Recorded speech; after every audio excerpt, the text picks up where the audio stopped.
सिद्धार्थ को साधना में लीन देखकर महाराज चिंतित हुए और महल में ही विलासिता के समस्त साधन जुटा दिए।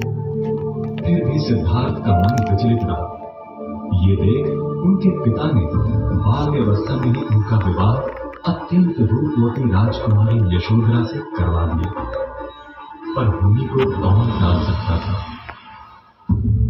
29 वर्ष की आयु में सिद्धार्थ को पहली बार महल से बाहर जाने की अनुमति मिली। राज्य से थोड़ी दूर जाने पर उनका सामना क्रमशः वृद्ध, बीमार, मृतक और एक भिक्षुक से हुआ। ये दृश्य देखकर सिद्धार्थ के मन में अनेकों प्रश्न जागे। वृद्धावस्था टल न पाए, स्वस्थ काया कब रोगी बन जाए, मौत से कोई जीत न पाए और ये भिक्षु कहां चलता जाए। इन्हीं प्रश्नों से विचलित सिद्धार्थ ने निश्चय किया कि वे विलासिता को त्याग कर सत्य की खोज में निकल पड़ेंगे।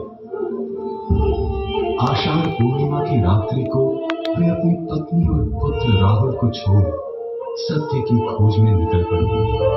अनुमा नदी पार कर उन्होंने अपने केश काट दिए और सन्यासी वस्त्र धारण कर लिया। वे दक्षिण दिशा में मगध की राजधानी राजगढ़ पहुंचे। महाराज बिंबिसार के अनुरोध पर सिद्धार्थ ने वचन दिया कि लक्ष्य प्राप्ति के बाद वे पुनः वापस आएंगे। अपनी खोज जारी रखते हुए गौतम 2 विद्वान ब्राह्मण अरत कलम और उद्दका राम पुत्र की शरण में जा पहुंचे। गहन ध्यान और तपस्या के बाद भी जब उन्हें संतोष प्राप्त नहीं हुआ, तब गौतम ने निरंजन नदी के किनारे 5 अन्य सन्यासियों के साथ घोर तपस्या कर अपनी काया को कृश कर लिया। वो 6 वर्ष तक सत्य की खोज में भटकते हुए मृत्यु के बेहद करीब पहुंच गए। तभी उन्हें एहसास हुआ कि इस तरह आत्मदमन कर लक्ष्य की प्राप्ति नहीं होगी। अतः उन्होंने पुनः भोजन ग्रहण करने का निर्णय लिया। इस निर्णय से उनके 5 साथी उन्हें छोड़कर चले गए। एक दिन जब गौतम ध्यान में रत थे, तब सुजाता नामक एक कन्या ने उन्हें खीर अर्पित किया। लक्ष्य प्राप्ति के पूर्व सुजाता द्वारा दी गई खीर उनका अंतिम भोजन था। उन्होंने 7 सप्ताह की घोर तपस्या प्रारंभ की।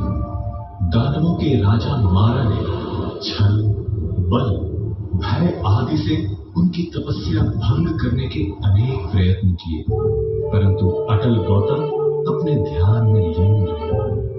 तभी अचानक उन्हें पूर्ण शांति और निर्मलता की अनुभूति हुई।